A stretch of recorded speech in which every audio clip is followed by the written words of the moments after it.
오늘은 다 아시는 것처럼 우리 마녀 사냥은 국가 범죄다라고 하는 책을 쓰시고 국회에서 오랫동안 또 근무하시면서 그 개인이 또 겪었던 일을 이렇게 책으로 내신 건데 우리 두 분 또 다른 선생님들 지난번에 교보문고에서 한번 뵌 걸로 제가 들었고요.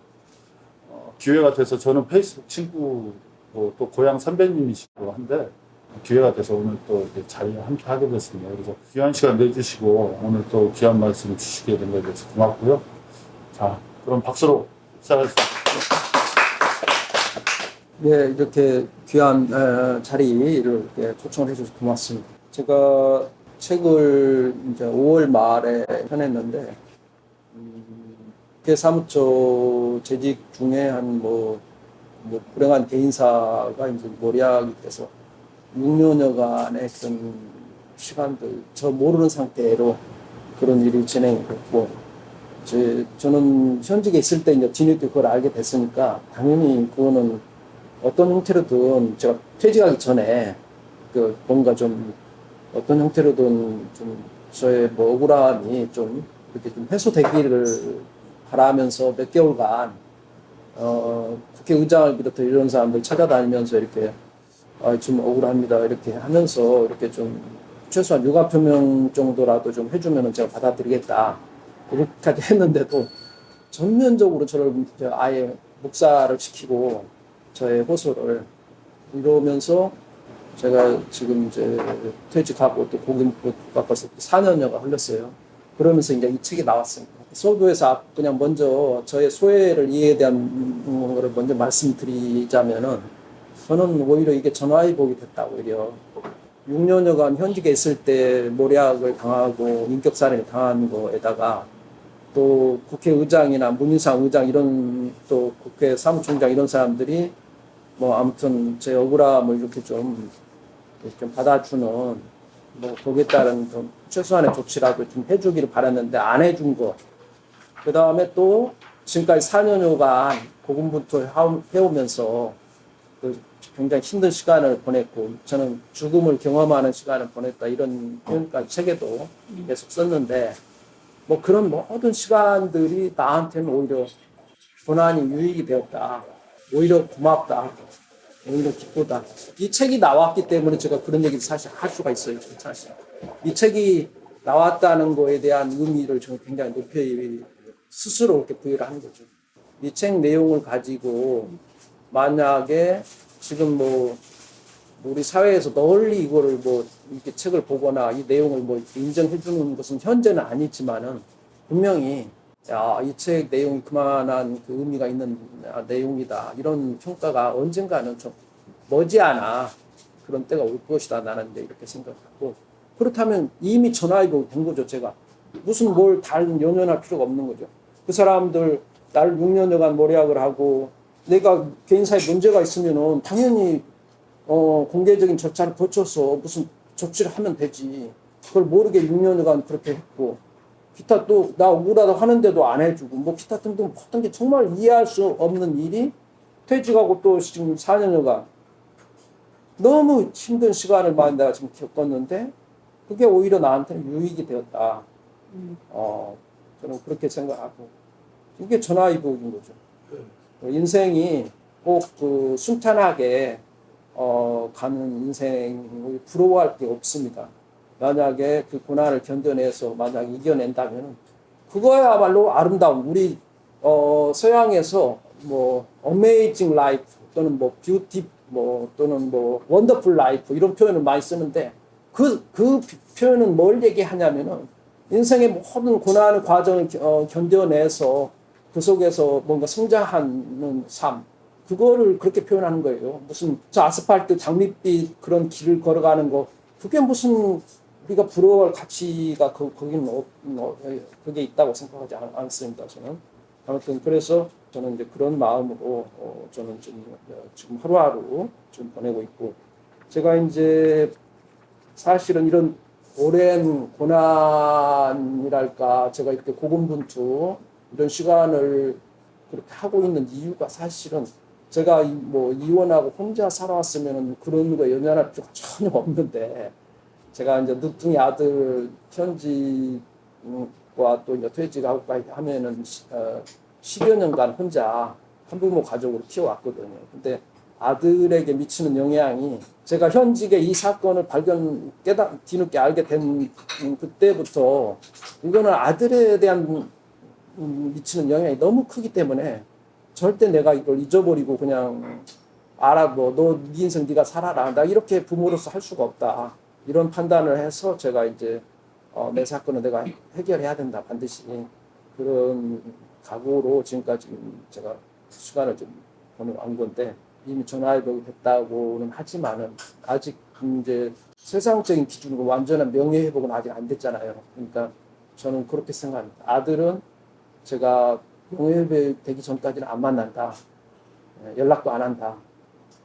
지금 이제 그런 각오로 제가 지금 임하고 있고 뭐 그런 거에 대해서 사람들이 왜 무슨 아들라 왜 그렇게 하냐 뭐 그렇게 얘기하는 사람들이 있는데 사실은 제 지인들 중에도 제 사건 뭐 관련해 가지고 저 사람이 무슨 뭐 억울하다고는 하지만 어쨌거나 세상에서 멸시 배척 당하는 사람인데 저런 사람 가까이 해봐 득밖에 없다. 이런 계산이 굉장히 강하게 작용하는 사람들이 세상 세태잖아요. 그러니까 저게 등을 돌리거나 또 혼란스러워 왔다 갔다 하고 이게 제 사건과 관련해서는 저는 그냥 일관되게 지금 억울한 사건이고 이건 해결해야 된다. 또 증거까지 있다 이런 건데 제 지인들 중에도 보면은 그냥 왔다 갔다 하는 사람 참 많아요. 혼란스러운 행태를 보이는 사람이 많은 거죠. 심지어 제가 지금 책이 나와서 지금 본격적인 활동을 하고 있잖아요. 지금 이제 그렇죠? 제가 뭐 교부 강연도 했죠. 얼마 전에 8월 7일 날도 여기 이대가 그때도 한 20명 가까이 한 17명 이렇게 참석해서 제가 또 그때 모임도 개최를 했었고 뭐 기타 등등 계속 이렇게 활동도 하고 지금 그렇게 하고 그래서 뭔가 객관적으로는 분명히 이게 지금 뭔가 제가 좀 일어서고 있는 상황이다 이렇게 봐야 되는데 오히려 거꾸로 제가 교보문고 와서 책도 사가고 그런 사람이 갑자기 또 전화해도 전화를 안 받거나 그런 사람들이 있는 거거든요 지금. 그러니까 이게 이해할 수 없는 거예요. 이게 단순하게 편견의 문제로만 설명이 안 되는 굉장히 깊은 뭐가 있는 거예요. 나는 그것을 지금 강하게 느끼고 있는 거죠 지금. 이거는 이대로는 절대 안 된다.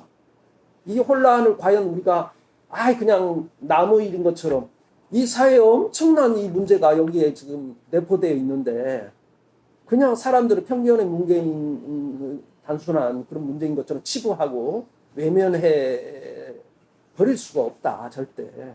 그 아들은 제가 지금 뭐 만나는 것뿐만 아니라 연락도 안 하는 것은 지금 우리 사회가 이렇게 이 문제와 관련해서 이렇게 혼란스러운 사회인데 제가 아들한테 무슨 도움이 되겠습니까? 오히려 부담이 되는 존재로 지금 전락해보고 있고. 그러니까 저는 명예회복 전에는 제가 아들을 안 만나겠다. 그런 확고한 각오로 제가 이 사건에 지금 임하고 있습니다.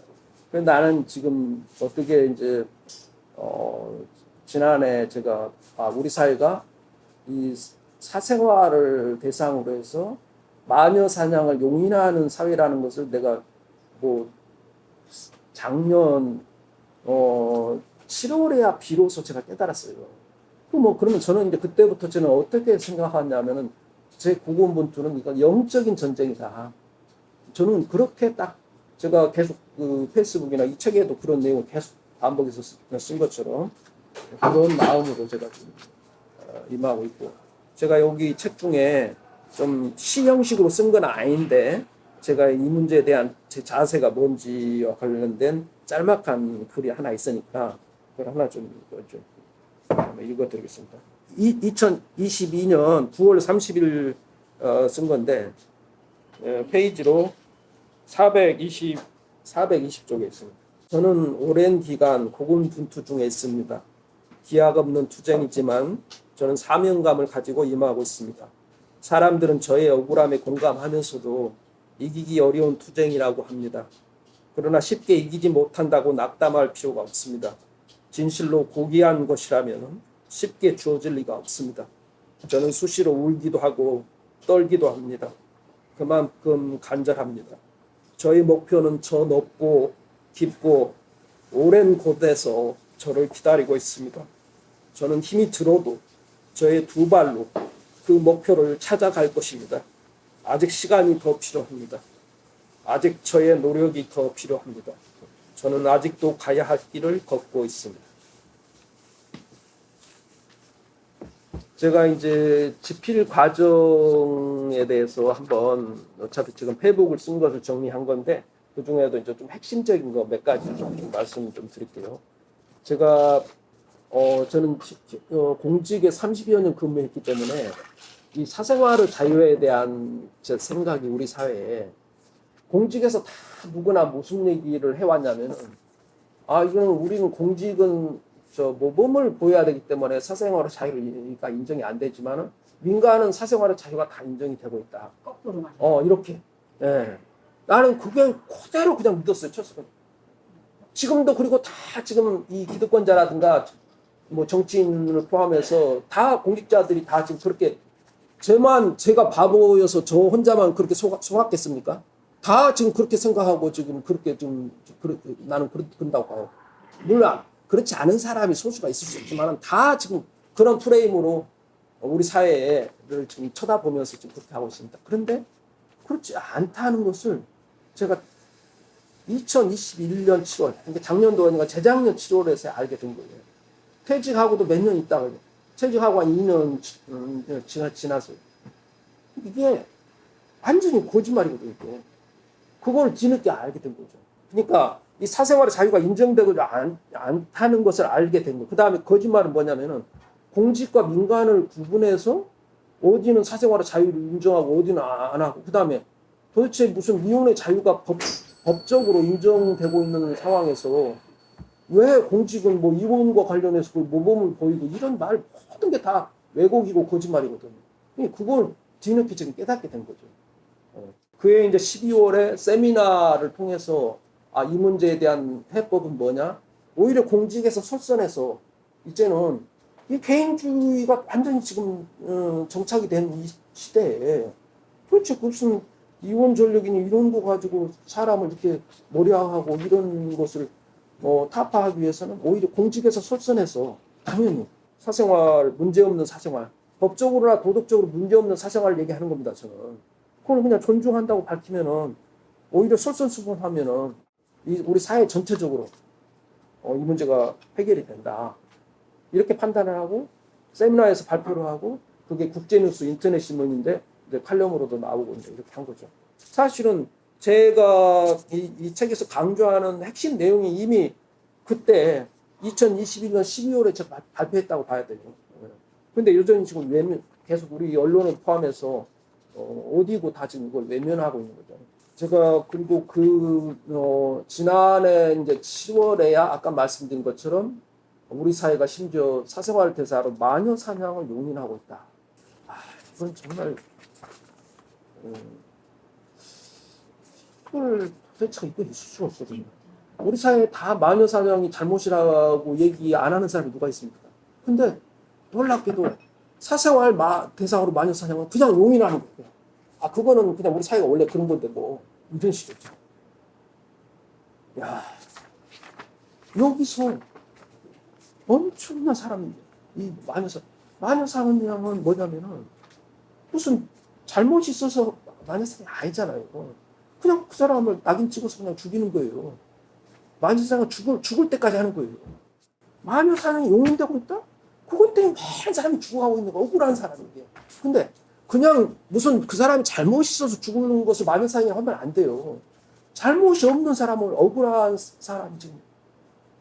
저는 이미 이때부터 이미 그러면 우리 사회 이 마녀 사냥이 용인되는 얼마나 많은 사람들이 죽어가고 있다 이렇게 딱 깨닫게 된 거예요.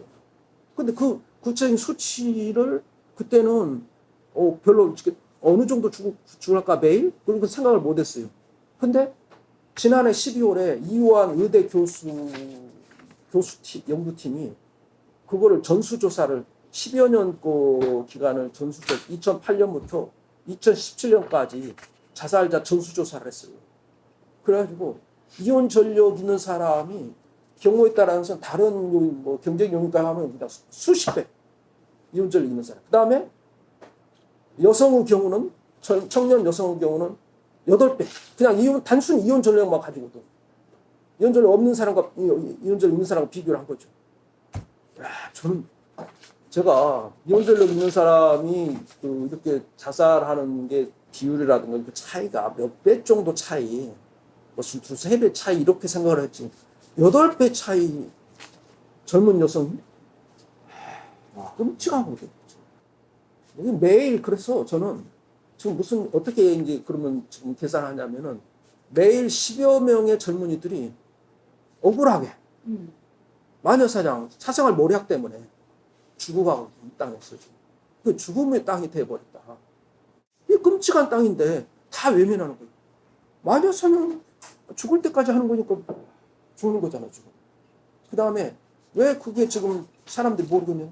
다 셧더 마우스 외면하고 언론도 다 외면하고 좀 최근에 무슨 뭐 교사 무슨 초등학교 교사가 자살하고 학부모 갑질 뭐 그러는데 그런 것도 지금 솔직히 그건 사생활 모략은 아니잖아요. 그러나 그런 것도 사실 지금 이게 처음이 아니에요.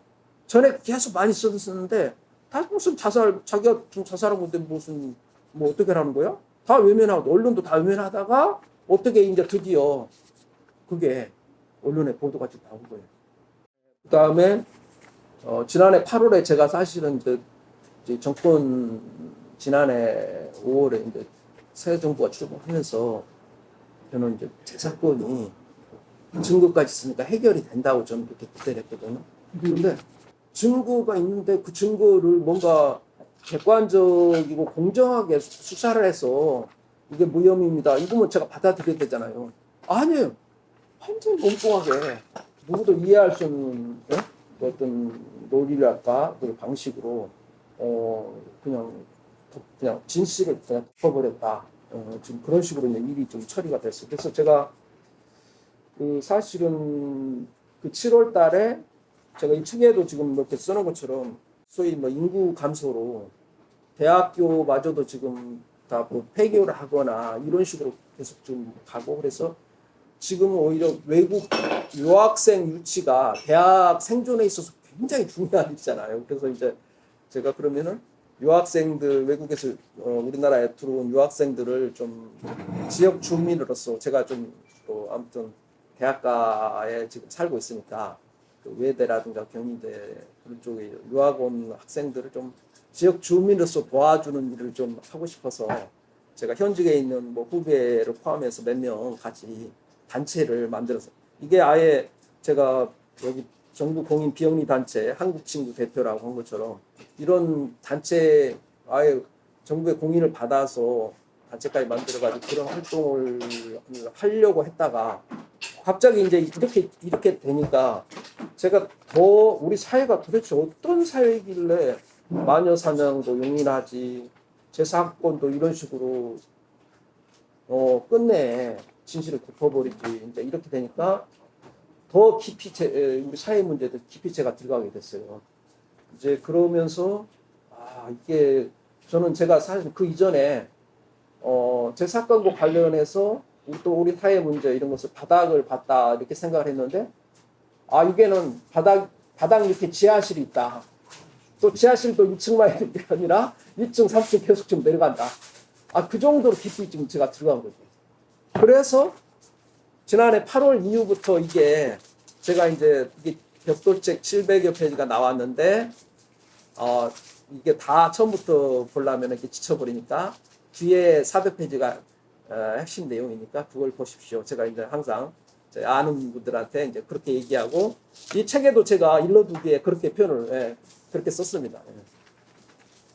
지난해 10월 말에 이태원 참사라는 정말 참 참화가 발생을 했잖아요. 근데 저는 이제 그것도 우리 마녀 사냥을 포함해서 사생활 모략 기타 우리 사생활의 자유 가치를 인정하지 않고 우리 사회가 이거는 그때 저는 이런 끔찍한 사건은 우리 사회에 심각한 문제가 있어서 이런 사건이 발생한 거지 그냥 지금 그걸 무슨 그냥 단순 안전사고의 하나로 생각을 하면서 치부하고 무슨 책임자나 찾고 처벌하는 식으로 가서는 안 된다.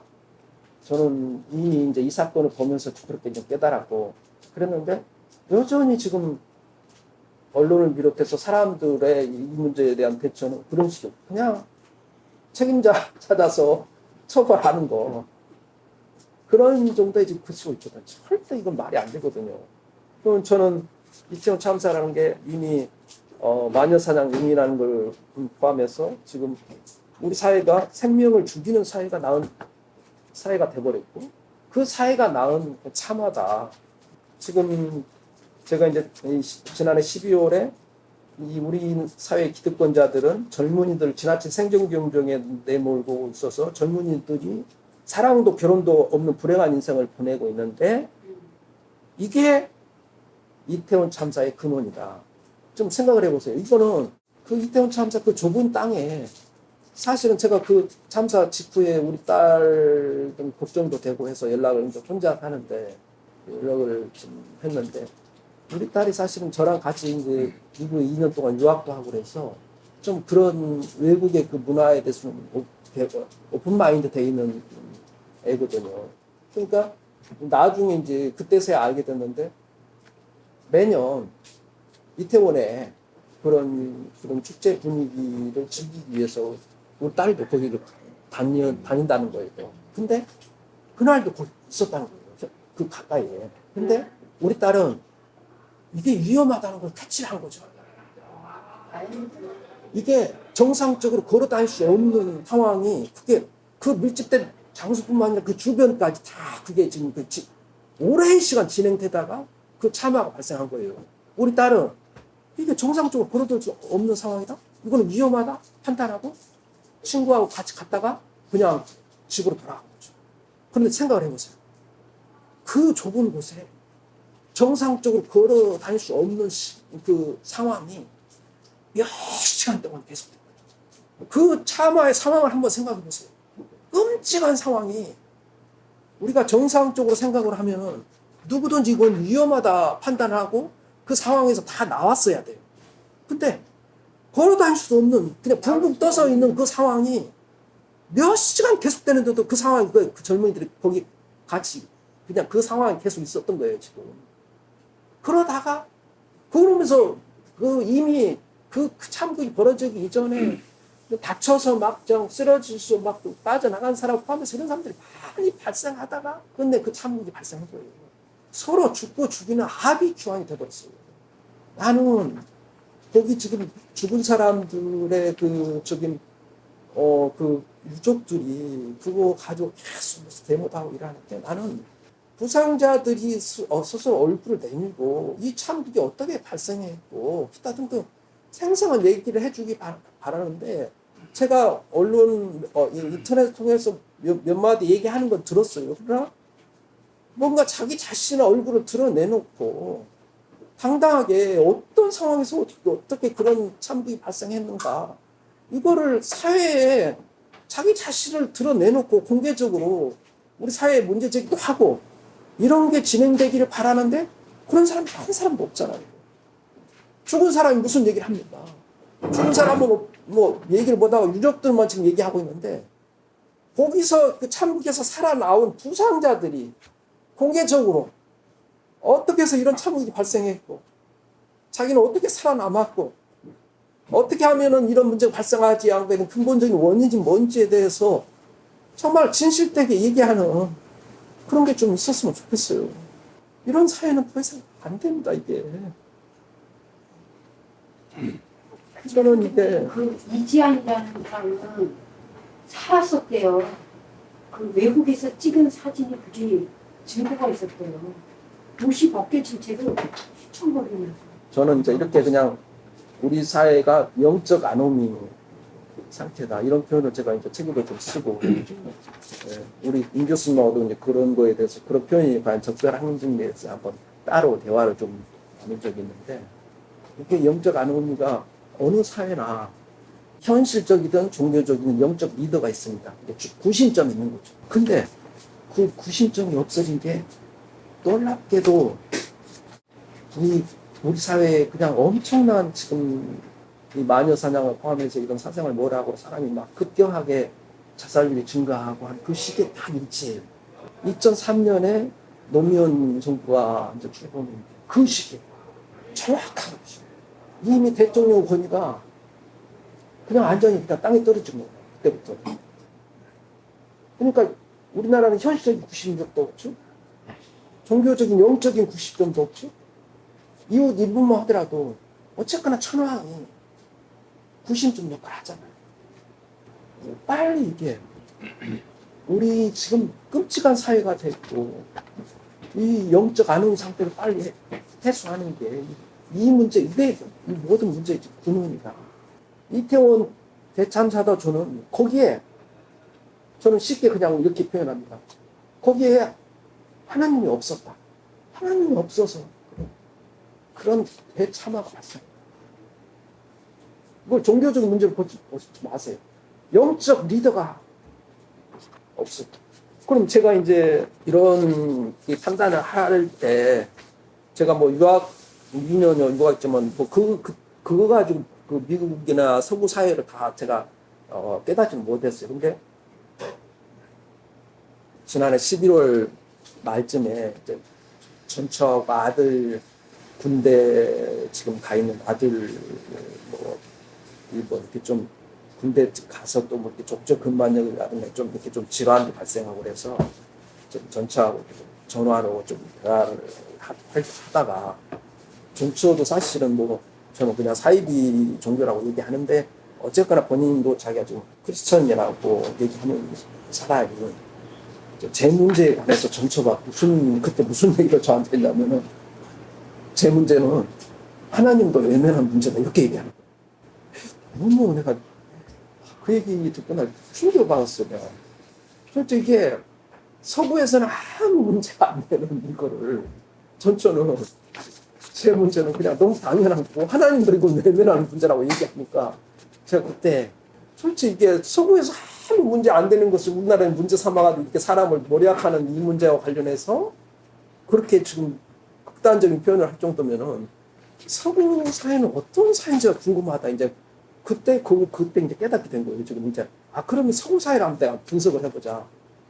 그러면서 분석의 방법 제가 여기 있으면서 어떻게 서구 사회를 분석할 방법을 한계가 있잖아요. 그래서 팝송이라든가 복음성가를 통해서 분석을 해보게 된 거예요. 예. 이 전처가 제가 그런 분석을 할 수 있는 계기를 만들어준 의미가 더 있어요.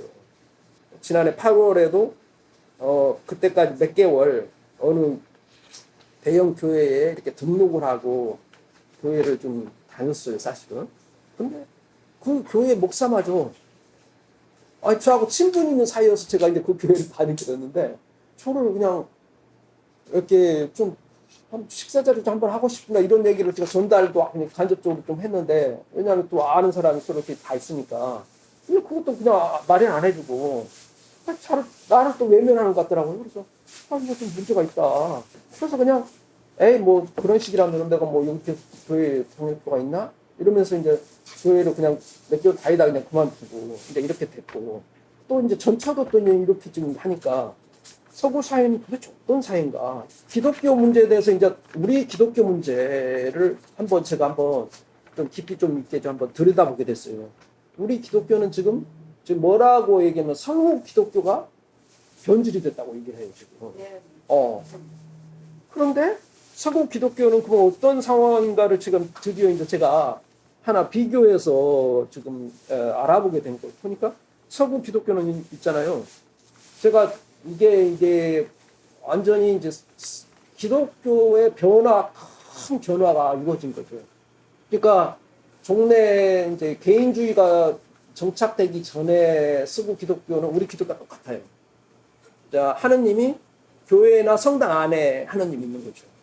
그런데 제가 팝송이나 이런 걸 통해서 제가 분석해 봤더니 이미 서구 기독교는 그런 기독교가 아닌 거죠. 그냥 교회나 성당 안에 갇혀 있는 하느님이 아니고 사생활이 지금 자유가 인정이 되면서 그냥 개인 사생활을 포함해서 일상생활에서 살아 숨쉬는 존재가 됐어요. 지금 서구 기독교의 하느님은.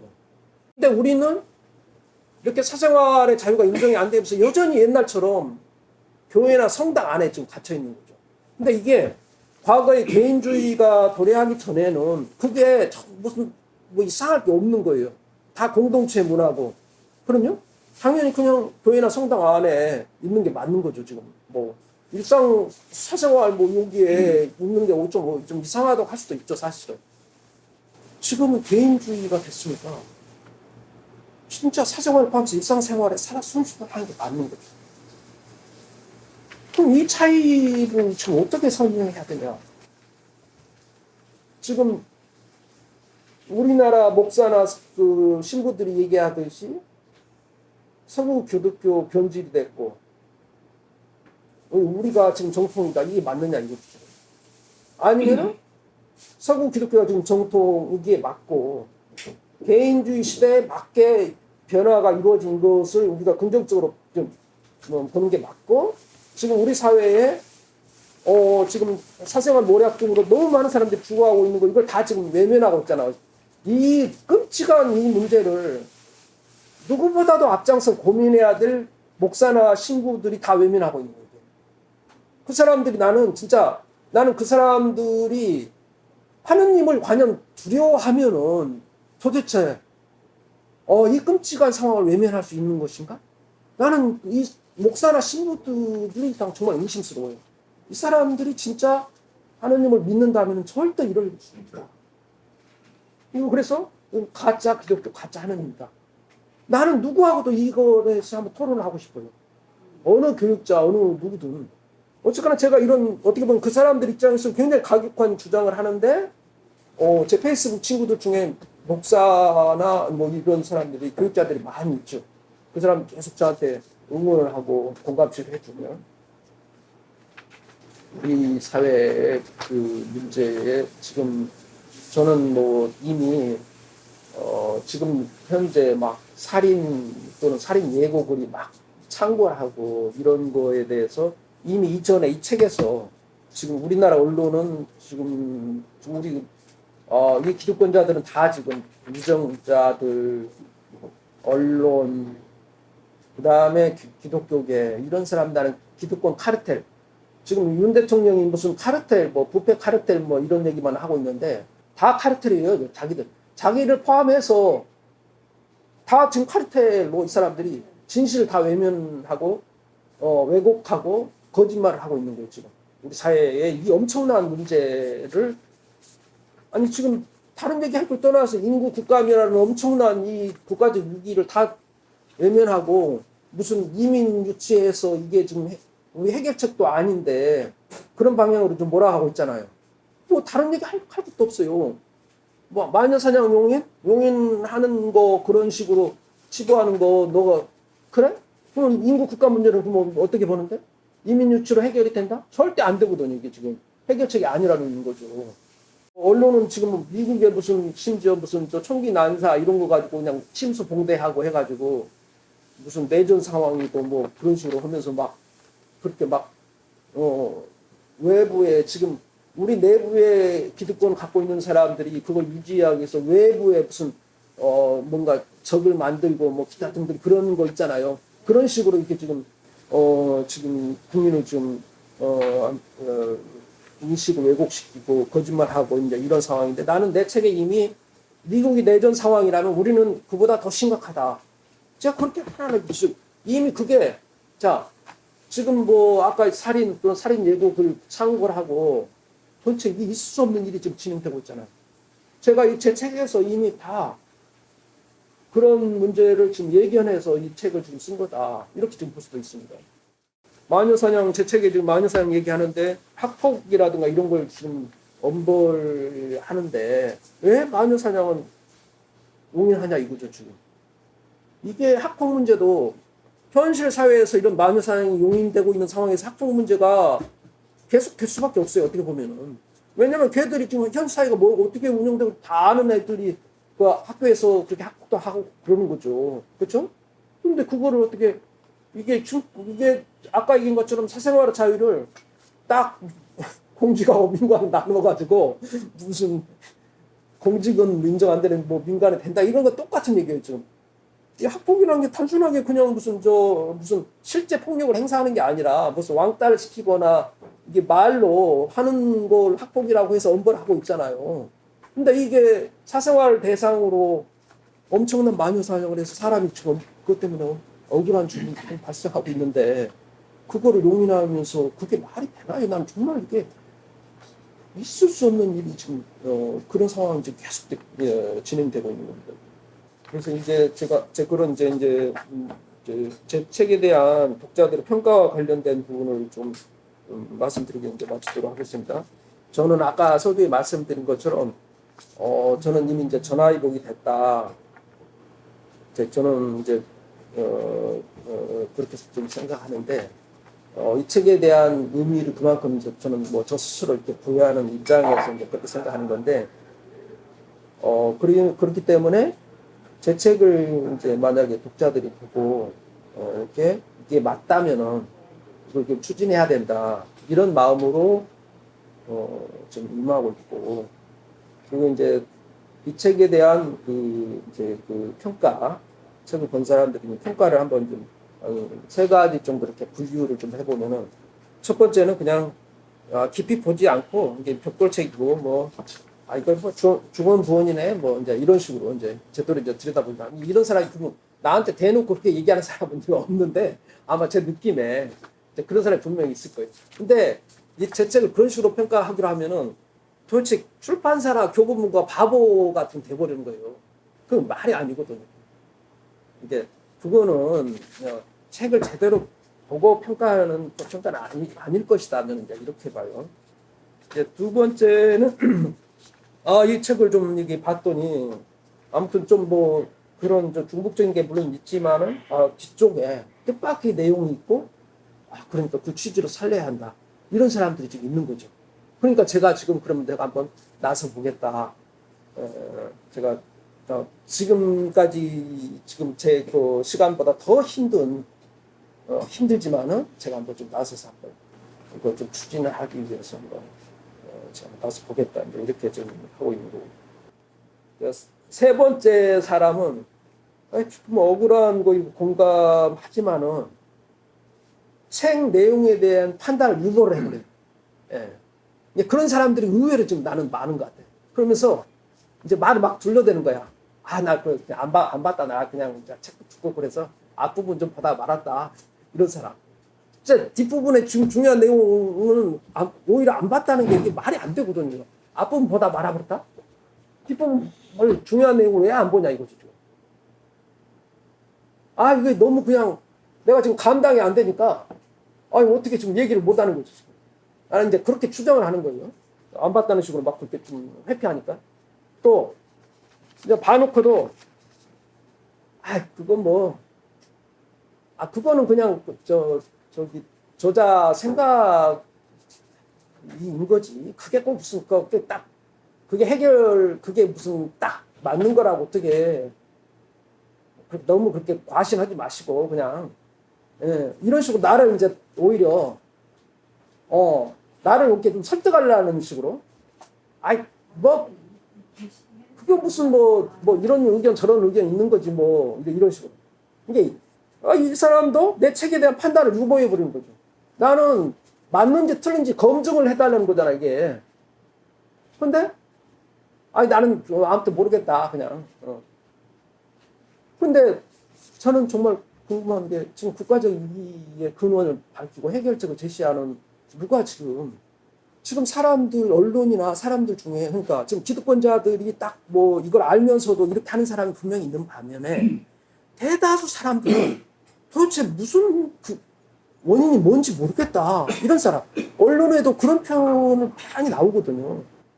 모른다 우리가 원인이 뭔지 몰라서 지금 이러는 거 아니냐 이런 게 대다수예요. 그럼 나는 내가 어찌 해서 이렇게 서구 사회과 비교해가지고 이게 근원이고 이게 해결책이 이겁니다 이렇게 했으면 이걸 검증을 해줘야 되는데 그거에 대해서도 그냥 본인 생각이지 뭐 그거 꼭 너무 과신하지 마세요 이런 식으로 치부하는 게 거의 맞겠느냐 이거죠. 맞는지 틀린지 검증을 해달라는 거죠. 그래서 저는 이 자리에서 제가 듣고 싶은 얘기가 그런 거죠. 아니 나는 뭐 그냥 모르겠다. 그냥 뭐 이런 식으로 치부하지 말고 검증을 해서 맞는지 틀린지 한번 의견을 좀 들려주시면 좋겠다. 그렇게 생각합니다. 네, 고맙습니다. 네. 수고하셨습니다. 책에 대한 좀 이해가 좀 다 되시나요? 이게 뭉클하지가 않아가지고. 그러면 이제 강사님 말씀인데 이 정도 우리가 들었고요. 네. 늘 하듯이 질의응답하고 아니면 자기 의견 뭐 좀 내고 같이 또 주고받는 시간. 우리 추 회장님 네, 아니, 회장도 네, 아닌데. 책을 정독을 네, 하셨다니까. 아니, 책을 다 읽으셨다고 하네. 저희 그 방학을 해가지고 방학 교재도 많은데 네. 이제 우리 독후감 써야 되는 게 있었거든요. 과제가. 앉아서 좀 촬영도 하니까 네, 앉아주시면 그럼에도 안 돼요. 불구하고 이걸 제일 먼저 읽었습니다. 아, 예, 고맙습니다. 그래서 저는 이걸 독후감으로 쓰려고 그랬는데 자신이 없었어요. 그러면서 처음에 계속 중복되는 이야기가 있어서 이 양반은 뭐 글쓰기를 안 냈네. 이런 식으로 왜냐면 그 문학의 그런 그 그렇죠. 기승전결이 없이 그냥 계속 반복돼 필름 속에 계속 나오니까 이거 내가 읽어야 되나 이런 생각을 했다가 잠시 그러면 이거는 왜 여기에 이렇게 예민할까? 그렇죠. 이건 그 한 사람에 국한된 문제가 아니라 우리 모두의 문제일 수라는 생각을 들면서 읽자. 내가 거금 들여서 산 건데 그러면서 이제 읽기 시작을 하면서 이제 빠져들게 되기 시작을 했어요. 이제 제가 저자가 되는 입장에 되어보는 거예요. 그러면서 그래 이럴 수 있다. 우리가 사실 이런 부분들을 우리 많은 부분에서 그냥 억압되고 눌러져 있어서 표출하지 못했잖아요. 그냥 그러려니 하고 살아라. 그냥 우리 그죠? 어렸을 때부터 우리가 뭐 누가 뭐라 그러면 그건 그냥 예를 들어 이렇게 억압하고 눌리고 그랬는데 작가님은 이거는 것도 예민하게 그런 걸 끄집어내서 그리고 시대적으로 지금 자살을 우리나라가 자살 부분으로 굉장히 오명을 받고 있잖아요. 이런 부분에서 우리가 정말 생각을 좀 해야 되고 인구 문제도 그렇고 그런 게 굉장히 이거 해야 되는 문제가 아닐까. 그래서 또 아니 이거 긁어부스럼 만드는 거 아니야? 그런 생각도 조금 들기는 했었어요. 왜냐면 우리는 어릴 때 웬만한 거 그냥 지나가라. 그냥 가라 그랬거든요. 그거 뭐 다른 거 할 일도 많은데 막 이런 식으로 이제 막 해왔기 때문에. 근데 이제 이걸 읽으면서 선생님이 참 힘들었겠구나 이런 생각을 하는 거예요. 이제 그러면서 왜냐면 저도 자녀를 키우고 저도 한부모 가정이거든요. 그래서 또 한부모 가정들만이 겪는 또 아픔이 있거든요. 그런 것들을 이제 느끼는 거죠. 고쳐야 할 부분이지만 선생님 저번에 제가 그날 교보문 가서 엘리야가 생각이 났어요 그랬잖아요. 눈물에 예레미야. 예, 엘리야가 생각났어요. 그랬잖아요. 정말 우리가 해야 할 일은 나라와 민족을 위해서 엘리야처럼 눈물을 흘리는 사람들이 많아 기도의 일꾼들이 많이 생겨야 되겠다는 생각을 한 거죠. 그렇습니다. 그리고 하나님께서 우리 영을 좀 더 새롭게 해서 우리가 정말 이런 부분에서 가장 기본적인 거 남을 존중하는 게 없어졌기 때문에 이런 게 생긴 거잖아요. 사생활 침해를 하고. 그리고 나는 요즘 세대에 대해서 막 김건희 여사에 대해서 막 사람들이 막 이러잖아요. 그것도 사생활 침해잖아요. 이런 것까지는 좀 안 건드리면 좋을 텐데 너무 배당까지 막 파고들어서 주밀리 어쩌고 막 이럴 때 아프거든요. 저런 거 안 했으면 좋겠다. 그런 거. 그게 나라고 생각하면 되게 아플 것 같아요. 그런 거 안 하고 우리가 웬만한 거는 좋게 그리고 우리 서로 건강을 위해서 아름다운 얘기, 우리를 성장시키는 얘기를 하면 좋을 것 같다는 생각을 하거든요. 근데 지금 너무 극과 극으로가 있어가지고 사람들이 너무 이상해요. 우리 어릴 때는 그렇지 않았거든요. 그러니까 싸워도 사촌끼리 싸우자 그러면 네가 누나니까 참아라. 네가 잘못했다 해라. 이렇게 야단맞았거든요. 네가 누나니까 네가 이해해야 돼. 걔는 어리잖아. 이런 식으로 했거든요. 그런데 지금은 그게 아니거든요. 쳐라. 걔 한 대 때리면 니는 돌 때려라. 막 이런 식이잖아요. 너무나 막 이러니까 이게 진짜 세상 살 맛이 안 나는 거지. 그런 게 피곤하거든요. 선생님 이제 그래서 아들에 대한 그러니까 부모는 다 똑같거든요. 그런 일을 통해서 아들에게 그 끼치는 영향에 대해서 말씀하셨잖아요. 부모 몸 다 똑같잖아요. 그런 부분에 대해서 슬프죠. 그래서 또 중첩되는 부분을 제가 또 뭘 느끼냐면 저는 그 우리 아버님이 독립운동을 하셨는데요. 자익이었기 때문에 총살을 당했어요.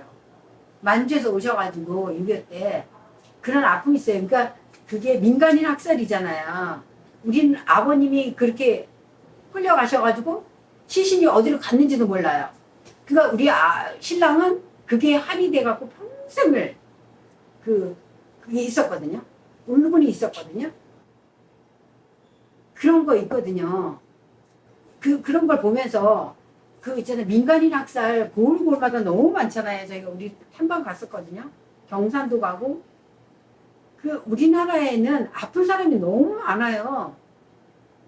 아픈 사람이 정말. 근데 거기에 비하면 그 선생님이 얘기는 또 아무것도 아닌 거죠. 아무것도 아닌 거지. 그 크기를 보면 그 부모가 총살되어지고 그 가족이 뿔뿔이 헤어지고 그 비극 있잖아요. 총체적 난간. 그러니까 중첩도 이거 그러면서 그러니까 우리는 여전히요. 그때는 그런 방식으로 사람의 인격이나 존중하지 않은 거고요. 지금도 여전히 그게 내려오는 거라고. 여전히. 그래서 남이 어떻게 됐든 말든 짓밟고 올라가면 되는 거예요. 출세하면 되는 거. 그런 것들. 그 얘기를 말씀드리는 거예요. 그러면서 작지만 우리가 같이 힘을 합쳐서 좀 개간해야 될 것 같아요. 황무지를 한꺼번에 다 해결할 수는 없지만 자기가 되는 몸이라도 작은 돌이라도 하나씩 하나씩 하다 보면 전체가 다 되지 않을까라는 그런 생각을 해봐요. 두서없이 떠들었지만 제대로 말을 했나요? 좋은 말씀. 감사합니다. 근데 그 마녀사냥이 책의 주제였으니까 직장에서 그 마녀사냥이 구체적으로 어떻게 진행되었는지 또 하나는 이제 아까 아들 얘기 했는데 그 상황을 아들이 알게 됐을 때 아들에게 그게 또 어떻게 영향을 미쳤는지 질문 저한테. 한번 그냥- 질문이죠. 그러니까 예, 저는 직장에서 마녀사냥이 서평을 좀 듣고 싶은데 또 질문을 했으니까 제가 또 짧게라도 왕따를 시킨 건지 이게 왕따가 승진을 안 시킨 건지 승진을 제 사건이 본격화된 거는 자 이거에 대한 우리 사회 인식이 무슨 이혼 전력이 있거나 뭐 또는 이혼을 횟수로 만들어서 저는 뭐 불행한 개인사에 불과한 건데 그게 무슨 뭐 두 번이 되고 이게 어떤 승진이나 공직사회에서 결격사회가 아니에요. 그러니까 제가 예를 들면은 2015년에 어쨌거나 저는 불행한 개인사라고 하지만은 공식적으로 제가 뭐 이혼 전력 이렇게 지금 2015년 1월에 제가 승진을 했는데 이미 어쨌거나 공식적으로는 아마 내부적으로 뭐 그거에 대해서 무슨 뭐 저 내부적으로 좀 문제 제기하고 이런 사람들이 있었고 그런 과정에서도 어쨌거나 제가 2015년 1월에 승진을 했어요. 그러니까 이게 이혼 전력이 있고 뭐 그게 무슨 횟수가 어떤 그렇다고 해서 그걸 가지고 이제 제 얘기는 인사에 대한 제한권이 있으니까 뭐 그것 때문에 인사를 승진 안 시킬 수도 있는 거죠. 그런 반면에 아니 그래도 그 사람이 그냥 불행한 개인사에 불과한데 그거 가지고 무슨 이게 승진 결격 사유다고 해서 승진을 배제해야 된다 이런 건 없다는 거죠. 그러니까 제가 승진을 한 거죠. 그러니까 저는 공식적으로 제 불행한 개인사 때문에 기관에서 공식적으로 무슨 그게 불이익을 받다 이걸 다투는 게 아니에요. 그런데 이제 제가 그렇게 승진을 하니까 저는 그리고 무슨 승진이라든가 출세라든가 그런 거에 대한 욕심이 있었다면 제가 죽어도 이혼을 안 하죠. 다른 공직자들처럼. 그냥 전처가 엄연히 아무리 사이비 종교에 빠지고 했다 한들 전처에 자기 자식이잖아 이게. 너가 죽이든 살리든 알아서 해라. 나는 그냥 출세해야 되는데 뭐 어떻게 하겠느냐. 이렇게 하고 이혼 안 하죠. 설령 전처가 아무리 이혼을 하자고 하더라도 나는 못하겠다. 나는 그냥 별거를 하더라도 나는 이혼 안 하겠다. 이렇게 하면 되는 건데 제가 아들을 고민하다가 이혼을 했다는 것은 더 이상 내가 이 직장에서 무슨 뭐 출세나 승진이나 이런 걸 연연하지 않겠다는 각오 아니면은 설명이 안 되는 거였잖아요. 이미 고위직이었고 제가. 근데 어쨌거나 저는 그런 걸 연연하지 않는데도 승진이 되는 상황 되어버렸는데 승진을 이제 내부에서 그렇게 승진을 시키니까 기관에서 저를 그 전부터 오랫동안 모략해오던 사람들이 아예 그냥 집단적으로 이제 반발을 하게 된 거죠. 작당을 해서. 근데 그 반발이 저는 공식적으로 투명하게 반발을 당연히 하고 그렇게 공론화를 해줬어야 된다는 거죠. 근데 공론화 안 하고 저 모르게 음성적으로. 그 오랫동안 저에게 이제 온갖 불이익을 가한 겁니다. 그 사람들이 작당해서 불이익을 가한 거죠. 근데 그 불이익을 제가 다투고 싶질 않아요. 그런 거에 대해서는. 제가 다투는 것은 사람을 완전히 생매장한 게 이게 직장 내에서 지금 뭐 그 사람들이 작당해서 저 모르게 불이익을 준 거 정도면은 제가 그냥 퇴직하는 마당에 그걸 왜 공개해가지고 제가 싸우게 닿겠어요. 안 그렇죠. 이거를 직장 내외에 늘 유포를 시켜서 저를 사회적으로 생매장을 시켜놓은 거죠. 제가 나쁜 퇴직하고 놈으로 만들어놨다. 정상적으로 생활을 할 수 없는 상황까지 만들어 놓은 거예요. 심지어 제가 뭐 나중에 분명히 진실이 밝혀질 거라고 생각하는데 제가 어느 대학에 박사 논문이 다 완료가 돼가지고 그냥 그게 통과가 되기 직전에 그것 가지고 그 걔들 작업을 해가지고 그냥 그것도 뒤집어 버렸어요. 그 정도예요. 끔찍할 정도로. 그러니까 이게 있을 수가 없는 만행을 이렇게 제가 지금 딱 이제 대표적으로 그건데 그것뿐만 아니라 너무 많은 저한테 그렇게 직장 내에 그런 거에 국한하지 않고 이 사회에 널리 유포를 해서 엄청난 만행을 저지른 게 너무 많이. 제가 생각할 때는 우리 저자는 이제 끔찍한 짓을 했다, 만행을 저질렀다 이렇게 표현하시는데 듣는 3자 입장에서는 이게 이제 앞에서는 그렇게 이야기했잖아요. 공식적으로는 승진이나 이런 문제에서는 문제가 없었다. 근데 뒤에서는 또 그네들이 만행을 저질렀다 이렇게 이야기를 하면서 그 상관관계에서 제가 볼 때는 약간 그 차이 갭이 좀 발생하는 것 같아요. 그래서 그 부분에 대해서 저는 차후에라도 또 이런 자리 비슷하게 만들어지면은 방금 그 박사 이런 거 있잖아요. 그거를 못하게끔 작업을 했다.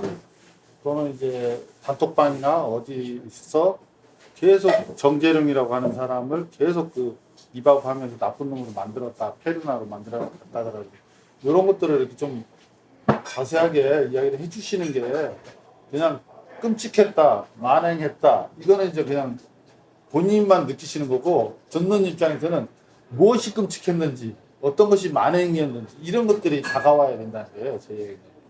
근데 저는 이제 그런 거를 사실은 박사학위도 제가 이제 뭘 그런 걸 좀 구체적으로 얘기를 해줘야 좀 이해가 되겠다고 하니까 제가 얘기할 뿐인 거지.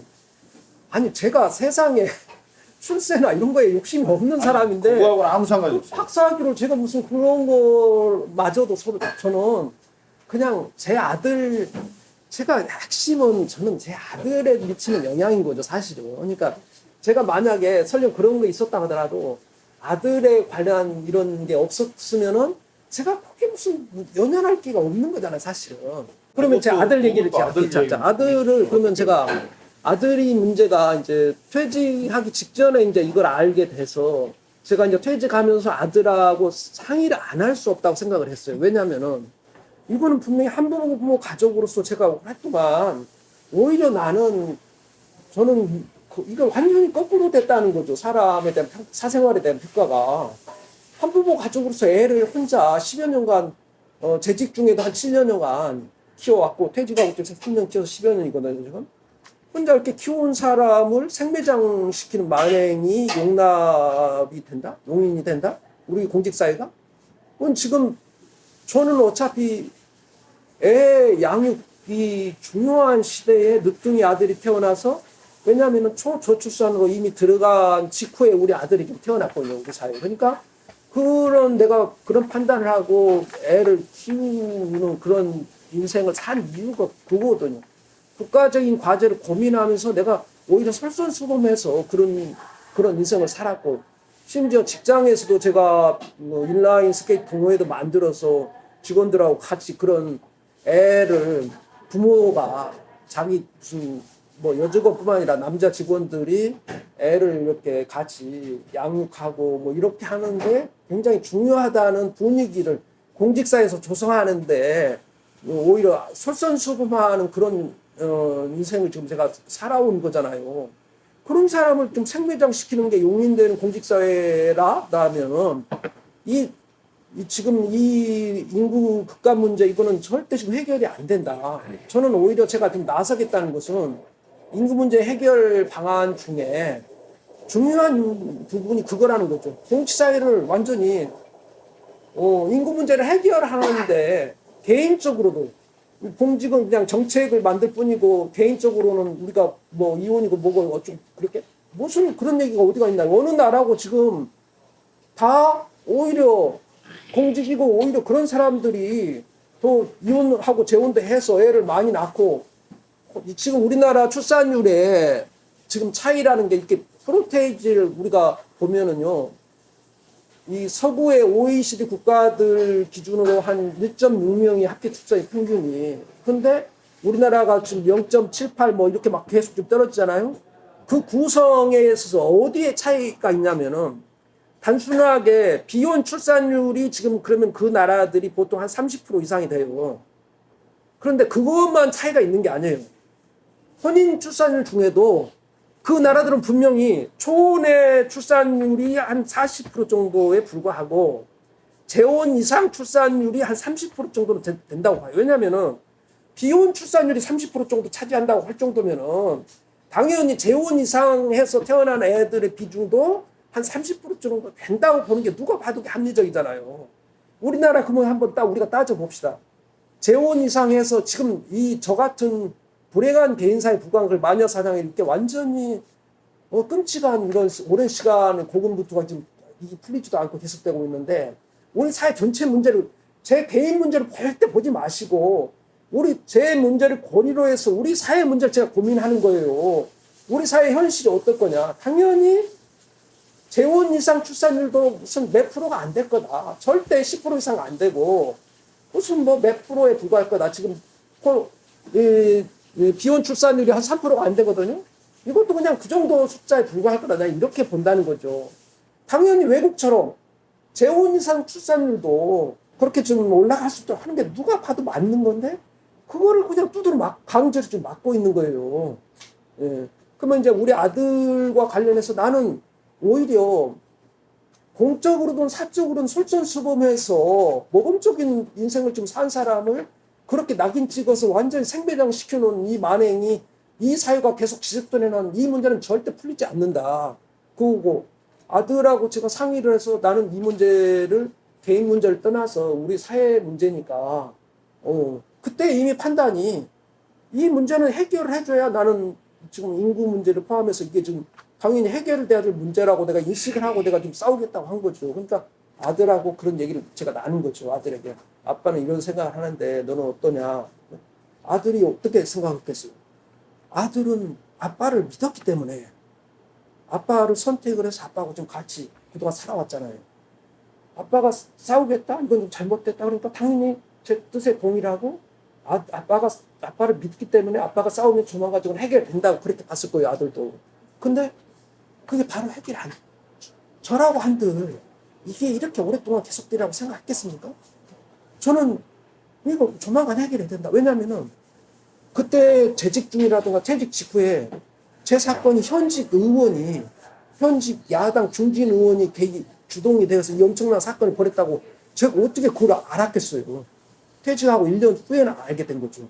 그러니까 이 사건의 내막이라든가 이런 무슨 뭐 그런 걸 전혀 모르는 상태에서 이거는 내가 좀만 노력하면 해결이 된다. 이렇게 생각을 한 거죠. 그런데 그 지난한 시간이 벌써 4년이 된 거죠. 그러니까 아들이 어떻게 됐겠어요? 처음에는 아빠를 믿고, 그래, 아빠 그렇게 응원한다 이렇게 했는데, 이게 해결이 안 되고 그러니까 지금 예민한 사춘기 시기잖아요. 아들이 이제는, 대학교, 제가 아무튼 고등학교 3년도 제가 계속 혼자 양육을 했는데, 완전히 방황에 들어가고, 그 다음에 대학교 무슨 실력이 없어서 못 가고 있는 게 아니라 그 방황 때문에 원서 준비마저도 지금 못하는 상태로 올려버린 거죠. 그리고 그냥 이제 졸업하면서 내게 떠났고 뭐 이런 상황이 된 거죠. 그러니까 저는 아들에 대해서 무슨 섭섭하거나 이런 거 하나도 없어요. 우리 사회가 그런 사회지 않습니까 지금?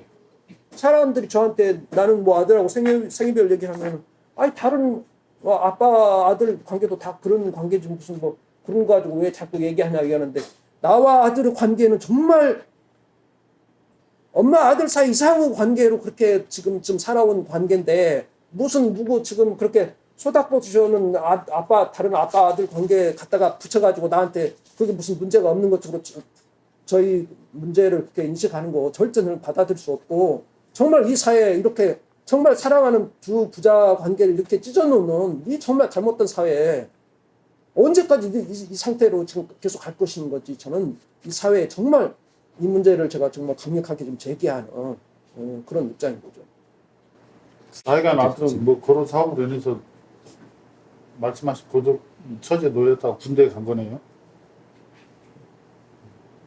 지금 뭐 우리 수석님이 뭐 여러 말씀을 하셨는데 지금 입장이 지금 뭐 국회 인사 문제라든지 여러 가지 끔찍하다는 표현을 쓰시고 있는데 이 불합리하고 위법까지 한 있는 중진 국회의원까지 개입했다는 그렇죠. 일을 이게 해결돼야만 이 사회가 좀 바뀔 수 해결가 안 되면 이거는 뭐 그대로 가는 거고 내가 억울하고 굉장히 참 이 사회에 폭로하고 싶은 얘기가 많은데 이걸 승화시켰다고 말씀하셨는데 그렇죠. 전화위복에 승화된 거는 이거는 좀 뭐 그대로 내가 억울한 거는 참고 이걸 이제 어떤 뭐 계획이랄까 이 발판으로 해가지고 이 사회가 좀 바람직한 방향으로 가야겠다. 그렇죠. 그럼 이걸 좀 유보할 수도 있느냐. 뭐 지금 입장이 어떠신지 가지고 다 병행을 하는 건지 그래가지고 뭐 꼭 그걸 제가 뭐 다올 특집 나도 아니 정말 그거는 뭐 딱 그 가르기 어려운데 중요한 말씀. 그래서 뭐 네. 제가 이제 좀 얘기 나왔으니까 네, 그 네. 얘기를 하려고 진전하면은 저출산 저도 이제 저출산 특별법 그때 계시는 건 네. 그 국회에서 했지만 그동안에 우리 수석님은 내가 저 많이 지켜봤어요. 그래서 개인적인 사생활 이렇게 억울한 거는 내가 얘기를 많이 못 들어가서 잘 몰라. 지방에 들어가 있어요. 모르지만은 근데 그보다도 이제 법제연구회를 내가 수십 년 동안 뭐 한 15년 이상 되죠. 한 합치면은 그래서 옆에 지켜봤을 때 이 어떤 그 사회 문제라든지 그 이 관련 법안 이런 것들이 이제 뭐 검토부가 우리 국회에서 이제 공식적으로 나오는데 그걸 떠나가지고 이런 우리 여러 가지 이제 입법부라는 게 이제 법으로도 나올 수 있고 뭐 정책적으로 제한도 되고 또 그게 이제 예산 뭐 예결성도 되고 또 행정부 통제하고 여러 가지 이제 기능하는데 여기에 대해 굉장히 순수함을 가지고 있어요. 솔직히 말해서 다른 이제 우리 뭐 다 고시 출신 분들이 뭐 여러 가지 이제 또 뛰어난 분도 많이 계시지만은 어떤 면에서는 굉장히 순진할까까지 할까 저렇게 또 뭐 그렇게 생각했는데 하여튼 이 업무에 대한 열정 또 이 공부의 어떤 그 순수성 이런 것들이 남들보다도 훨씬 더 내가 높게 평가하고 같이 오랫동안 또 일을 했어요. 이게 저도 이제 저는 뭐 학위를 받아가지고 강의도 합니다만은 그래서 아까 난 처음 받았는데 박사학위까지 이렇게 좀 방해를 해가지고 좀 못 받았다 이런 얘기 되니까 또 충격적인 그런 느낌을 받는데 조금 더 얘기를 제가 더 드리면은 이게 이제 저도 이제 저출산 뭐 0.73이면 이죠 작년이 그리고 뭐 또 아까 참사도 얘기했는데 이 우리 공직자하고 우리 개인 이제 뭐 다른 직종에 종사하는 분들하고 차이는 있을 수밖에 없어요. 왜냐하면 공직이라는 게 여러 가지 공공성도 있고 또 국가의 녹을 먹고 그렇기 때문에 제약은 많아요. 뭐 다른 데 영리 목적으로 일을 못 한다든지 또 뭐 그런 게 있죠. 예. 어떤 행동의 자유 뭐 이중 근데 이제 그냥 그 개인 우리가 사업을 하는 사람들은 뭐 2개 직장을 하든지 3개 직장 아무 상관없잖아요. 그런 차이는 있는데 아까 우리가 이게 이제 책을 저도 뭐 한 반 정도의 뒷부분 봤어요. 앞에는 솔직히 못 봤고 그래가지고 이제 봤는데 그런 얘기가 많이 나오대요. 이제 아무리 공직자라도 이 사생활, 이혼에 대해 가지고 왜 그 어떤 마녀 사냥으로 표현을 썼는데 지탄하고 말이야. 왜 되느냐. 사실 맞습니다. 이 헌법을 존중해가지고 헌법을 지키자는 얘기가 네. 계속 이제 나오는데 그게 바로 우리가 이제 법 앞에는 모든 사람이 평등되는 게 맞고 그 대신에 아까 공직자로서 공직 업무에 지장이 뭐 다른 걸 개인 사익을 추구하면 안 되는 거죠. 그건 당연히 뭐 제한을 해야 되고 차별이 돼야 되는데 그 외에 개인의 어떤 행복 추구권을 컨트롤해서 이걸 추구하는 과정에서 내가 희혼을 하든지 재혼을 하든지 뭐 세 번째로 하든지 이거는 사회에서 어떤 거 마녀상 표현했지만 그걸 욕하고 싶은 건 아니거든요. 물론 그게 이제 축척을 하고 뭐 기존의 도덕 윤리적으로 봤을 때 저거는 지탄의 대상은 그거는 공직의 어떤 공직자로서 더 어떤 요구되는 그 있을 겁니다. 막 윤리끼리. 근데 그걸 아니고 일반인들은 다 용납되고 법에서도 인정하는 걸 왜 그걸 가지고 뭐 인사 문제라든지 여러 가지 이제 공직을 수행하면서 왜 제약을 하느냐 이런 거는 우리가 해봐야죠. 그건 굉장히 억울한데. 그래서 뭐 여러 가지 책을 이제 보신 분들이 많겠지만은 뭐 그런 기조를 했고 앞으로 이제 영적 그 어떤 아노미 했는 게 사회 윤리적 그다음에 뭐 그리고 우리 사회에 사실 병리 현상이고 최근에 묻지마 문제라든지 이런 게 다 어떤 그 외톨이 그 뭐 외톨이 늑대라느냐 그런 표현도 쓰고 하는데 저도 이제 경찰학을 하고 이제 범죄 쪽에 이제 뭐 좀 관심이 있고 그러니까 그게 이 사회가 어떤 영적 그 지도자 표현 뭐 영적 아노미 표현을 했는데 뭔가 우리 구심점이 없는 건 사실이 지금 구심점이 없어 이 사회가 한때는 뭐 우리 김수환 추경이라든지 또 우리 뭐 그 뭐야 법정 스님이라든지 이런 분들이 종교적 지도자 있어가지고 뭔가 이분들이 한마디 하면은 국민들이 또 수용하고 이랬는데 지금은 어떤 그런 분들도 다 돌아가시고 또 뭐 정치적으로 또 뭐 개인에 따라 다 뭐 그 위대한 우리 지도자들 이렇게 존경하는 있지만 사실 정치라는 거는 어떤 그 저는 그렇게 생각합니다. 국회에 모르게 계셨지만 한편으로 정치라는 거는 이 법적으로 또 윤리적으로 또 윤리는 조금 이제 그다음 유보하고요. 어떤 그 합법적인 한번 폭력까지는 생각이 있어요. 이게 법의 정당화되고 정치 아닙니까? 근데 이제 우리가 깡패 집단이라든지 범죄 집단은 그런 도덕성이 법적으로 뒷받침이 안 되는 거죠. 목적이 다른 거죠. 이 정치라는 목적은 이 국민과 국가와 민족 잘 살게 하고 또 행복하게 하는 그런 의무가 있어요. 정치. 그렇죠. 근데 그 내면을 보면은 어떤 면 깡패 조직하고 비슷한 게 참 많아요. 복수가 있고 리드가 있고 그 사람이 힘이 있으면 그거 쫓아가고 그 어떤 면에서는 정치의 어떤 양면성, 야노스적인 그런 분야이죠. 뭐 일반 우리가 이제 그냥 내가 학자로서 학교에서 강의를 하고 이러면은 그게 필요 없죠. 내가 하는 역할을 하고 어떤 이 도덕적이나 윤리적, 그 다음에 우리 학생들한테 이 사회의 구성원으로서 앞으로 이 사회를 이끌어 나갈 이런 그 암직한 방향을 우리가 예시해 주면 우리 그렇게만 하면 돼요.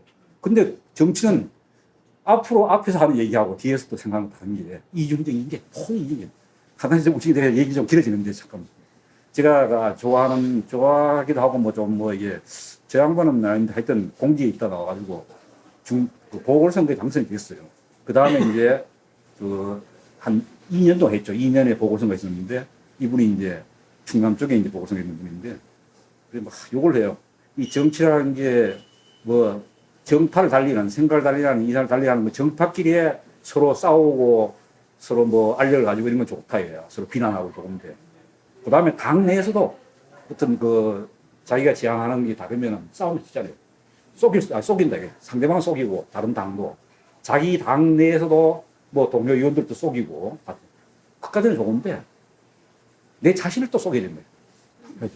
뭐 물론 뭐 정도의 차이 있지만 뭐 우리가 매일 생활이라는 게 다 그런데 그래서 이제는 뭐 2년 해보니까 정치에 좀 어떤 하기 싫겠네요. 이러니까 물어봤더니 그래도 한 번은 더 해봐야지. 그게 어떤 정치 마약의 성격이 아닌가 했는데 근데 우리 우리에서 제가 막 그랬는데 수석님이 이제 정말 사적으로 얘기하면서 이런 게 좀 더 승화돼 가지고 우리의 어떤 저는 이제 제 느낌에 말씀드릴게요. 아직까지 뭐 가시적인 손에 잡히는 이런 거란 정책적이고 비전은 아직 뭐 그런 건 없는데 이런 어떤 사회 문제로 해가지고 많은 사람들이 의견을 들어가지고 뭐 기존의 정치권에서 맞으면 같이 같은 배를 타면서 또 힘을 합쳐가지고 우리 사회를 또 개혁하고 바로 방향으로 갈 수 있는 그런 경우도 있고, 그게 아니면 뭐 독자적으로 우리 맞는 사람끼리 의견할 수도 있고.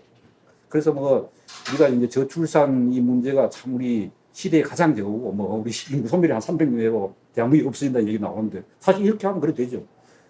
근데 약간 이제 이 어떤 비판적 시각으로 이 책을 이제 좀 이제 보면은 뭐 이제 그런 거 있어. 좀 비약적인 게 좀 있어요. 제가 보기에는 뭐 구체적으로 얘기하기는 좀 그런데 한 가지만 예를 들면은 개인적인 이제 어떤 이혼의 문제를 이 사회에서 아주 배관식해가지고 여러 가지 제약을 많이 해가지고 불이익을 많이 당했다는데 이걸 이 저출산 문제에 어떻게 접목을 되느냐. 그래서 이제 뭐 한편으로는 이제 우리 젊은이들이 사람도 없고 또 결혼도 못하고 이런 어떤 그 참담한 이제 이 사회의 어떤 거 나고 많아요. 저도 막 많이 느껴요, 주위에. 그런 사람들이 이 자살로 가고 또 그게 이제 그 뭡니까? 그 가학적인 그런 게 되면 산산산산을 살인을 하고 이런 게 자살과 어떤 사회적인 문제를 묻지마 범죄는 어떤 면에서 비슷한 이게 남을 나는 왜 이렇게 불행할까? 그게 잘 살고 이렇게 또 뭐 금수저 하여튼 뭐 잘 사는 주위의 젊은이를 보면은 괴롭히고 죽이고 싶은 마음 생기는 거고 그게 이제 그런까지 용기가 없으면은 뭐 용기가 좀 이상하지만은 스스로 자살하는. 그리고 이 사회가 뭔가 병드는 게 많아요. 그리고 우리가 앞으로의 이 연구의 과제고 그게 또 뭐 다 정치로 우리가 할 수도 없고 어떤 면에서 한편으로는 우리 천민자본주의도 와가지고 제대로 이게 아까 선진국을 많이 얘기하셨는데 선진국이 해가지고 이게 바람직한 부의 축적이고 거기에 또 사회 봉사도 많이 하고 이러면 종교를 받잖아요. 돈 많은 사람이. 우리 사회는 그게 아니다. 이렇게 또 이제 저 사람은 뭐 공부를 잘 만나 그렇다. 또 사회 악을 많이 저질러가지고 부정을 많이 해가지고 축적을 했다. 이런 게 우리가 그 팽배되면 이 사회는 아주 위태롭고 불안한 사회가 되는 거죠. 제가 얘기를 했는데 결론적으로 우리 수성님 참 정말 존경하고 이 책에 대해서는 뭐 비판의 시각으로 뭐 얘기를 하고 있는데 전체적으로는 70~80%는 다 찬성하고요. 근데 이제 앞으로 이 날짜별로 이렇게 쓰니까 이제 조금 뭐 반복되는 얘기도 많고 그런데 저도 이제 통화를 하면서 얘기했지만 좀 정리를 했으면 더 좋을 것 같고요. 좀 이제 누가 읽어도 이렇게 뭐 아까 개성경을 말씀하셨는데 그렇게 따르면 더 좋고 뭐 그런 생각이 드는데 어떤 간에 이런 우리 사회의 많은 문제점 이런 것도 또 무한 경쟁 뭐 이런 것들이 좀 가야 학교 학생들도 좀 이 불행한 걸 좀 또 행복 제 아들이 솔직히 결혼을 늦게 해가지고 좀 캐나다가 있는데 방학이 왔어요. 그러니 좀 뭐 어떠냐 이랬더니만은 공부 좀 해야 되냐 공부를 안 한대요 캐나다는 지금 고2예요. 그러면 곧 2학년 때가 간다 하더라고요. 가면 2학년인데 왜 그러냐 이때는 선생도 공부한 얘기도 안 하고 동료 애들도 좀 놀고 운동하고 공부를 안 한대요. 근데 여기 와보니까 친구들이 전 공부하잖아요. 학원 다니고 그러니까 심심해가지고 지도 스터디 카페를 가더라고 스터디 카페. 그래가지고 이제 그렇다 해야 캐나다가 뭐 미국보다는 뭐 좀 천인지 몰라도 캐나다가 우리보다 못 사는 나라가 아니거든요. 그래가지고 이 청소년들이 자라는 세대가 이렇게 공부에 어떤 스트레스를 안 받고 그 나와도 다 이게 사회에 뭐 적응하고 뭐 2년이 나와도 다 취업을 한다 해야 돼요. 이런 사회가 선진국인가 이런 생각이 들고요. 그래 지가 원해가 같지만은 잘 갔다 이런 생각이 들어요. 물론 나중에 어떻게 되지 몰라도 지금 그 나이에 고2 때 나이에 비해 가지고 딴 우리 국내인 애들보다는 얘가 어쩜 더 행복하다. 그런 걸 느껴요. 등간에. 그래서 뭐 우리가 어떤 특정 나라를 우리가 뭐 모델이 아니더라도 뭐 우리 사회가 너무 경쟁이 심하고 교육의 어떤 사교육, 무한 경쟁 아까 얘기했지만은 아까 말씀하셨죠. 니 참아라 그런 게 아니고 요즘은 두 대를 때려 한 대 맞고 이런 느낌. 근데 경쟁이 더 이게 아주 극단화된 그런 사회 아닙니까? 예.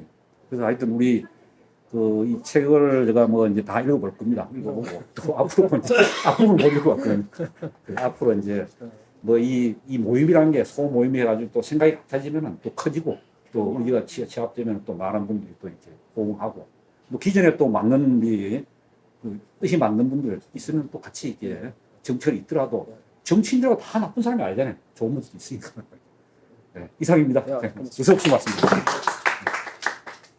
제가 혹시 아까 뭐 말씀하신 거 좀 답변을 해야 되느냐 아니요 뭐 하시고 사건과 관련해서 저는 그러니까 이제 이게 책이 이렇게 나와서 이렇게 좀 판매되고 이런 걸 생각하기 전까지는 이 책이 저는 아무튼 이게 좀 정상적으로 이 사회에서 나와서 판매된다는 거에 대한 확신이 없이 일단 원고를 제가 정리를 한 거잖아요. 그냥 페이스북 계속 썼고 그러니까 이 책에 대한 평가는 제가 이 책을 쓰겠다고 작정하고 정식으로 이렇게 책을 뭐 세계 있게 쓴 게 아니라는 것을 전제로 좀 이해를 해주시는 게 우선 좋거든요. 그러니까 어떻게 보면 이거는 그냥 이렇게 비교가 좀 맞는지 모르겠는데 옥중서신 비슷한 거예요. 그냥 어디에 그냥 어떻게 갇혀서 그냥 힘든 시간을 견뎌내면서 자기 토로를 좀 했다. 근데 뒤에 가니까 진짜 뜻밖의 어떤 내용들을 깨닫고 또 이렇게 아무튼 그런 분석을 해서 진짜 중요한 내용이 여기 좀 있다. 그런 측면에서 이제 뭐 의미나 가치를 좀 인정할 수 있지 않겠느냐 이제 이런 거고. 제 사건 관련해서는 저는 이제 처음에는 제가 이 책 내용이 사실 어떻게 돼 있냐면은 제 사건을 해결하고 그걸 가지고 2단계로 국가의 직무유기 책임을 물어서 우리 사회의 대전환, 사생활의 자유를 실현하는 공직이든 민간이든 전체적으로 그래야 이 문제가 해결이 된다. 우리 사회 전체적으로 이런 판단으로 지금 사실 계속 회복을 좀 쓴 거잖아요. 근데 이제 제가 그 생각이 좀 바뀐 거잖아요. 지금 책이 나온 다음에. 근데 책 나온 직후부터 바뀌었느냐 이제 꼭 그렇게 많이 물으신다면 그게 아니고 사실 어떻게 보면은 지난해 8월 이후부터 아까 나는 이거를 바닥을 봤다고 생각했는데 그 바닥 밑에 지하실 또 1층, 2층 계속 끔찍하다. 그리고 이태원 참사도 발생했다. 이거니까 아 내가 이걸 여기에 올인해야 되겠구나. 그때부터 좀 이제 이전과는 좀 생각이 좀 바뀐 부분이 분명히 있는 거죠. 그러나 이제 이 책이 나올 것이라는 것을 확신을 못했기 때문에 여전히 이제 그거에 대해서 좀 명확하게 제 어떤 방향을 결정하지 못한 상태로 좀 보내다가 책이 나온 다음에 드디어 이제 제가 그러면은 2단계 투쟁 그거는 지금 나라가 망해가고 있는데 그건 안 된다. 그러니까 그냥 바로 내가 나서서 제가 뭐 아무튼 솔직하게 지금 현재 그 방향은 제가 이게 책에 있는 것처럼 구국의 투쟁에 지금 나서고 있다 제가 이제 그런 입장이거든요. 제 사건은 그리고 그냥 제가 연연할 필요도 없이 당연히 해결이 되는 거죠. 그냥 증거까지 다 있으니까. 최근에도 계속 지금 추가 증거도 좀 확보하고 있거든요. 제 사건이 만약에 해결이 안 된다면은 법원이나 이런 기관 등을 통해서 추가 증거가 저한테 오면 안 되는 거죠.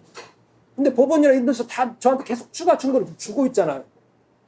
그럼 당연히 해결이 되는 거죠. 그거 지금 수사기관 자의적으로 제 사건을 해결 안 하고 있을 뿐인 거지. 그건 잘못된 거지, 그거는. 그게 언제까지 그렇게 해결이 안 되겠습니까? 뭐 나는 사필 규정이라고 보고 제가 제 사건 해결에 연연할 필요 없이 구국의 투쟁에 지금 나섰다. 새로운 이 모든 아까 기득권 카르텔이 이 모든 문제를 다 외면하고 있는 이 상황을 그냥 방치해서는 안 되고 저라도 나서서 새로운 정치 세력을 이렇게 규합해서 한번 아무튼 이런 이슈화를 하고 아무튼 사회 대전환을 좀 추진하고 이제 그런 데 내가 기여를 하겠다 이렇게 생각합니다. 네.